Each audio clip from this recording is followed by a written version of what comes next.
याद तोहार सतावे दिन रात हो, टूटल दिल रोवे बरसात हो, टूटल दिल रोवे बरसात हो।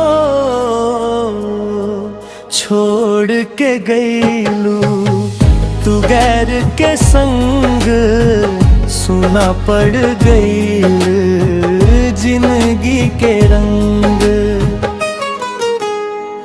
तोहरे खातिर दुनिया भूलवानी, दिल के हर बात तोहके बतवानी, लेकिन तू ना समझलू प्यार हमार, तोड़ गईलू दिलवा हजार बार। याद तोहार सतावे दिन रात हो, टूटल दिलवा रोवे बरसात हो।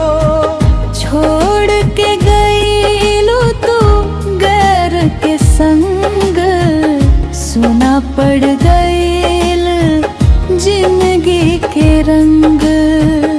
अंतरा दोहरा अखिया से अब आंसू न रुके, तोहरे बिना मनवा कैसे सुखे।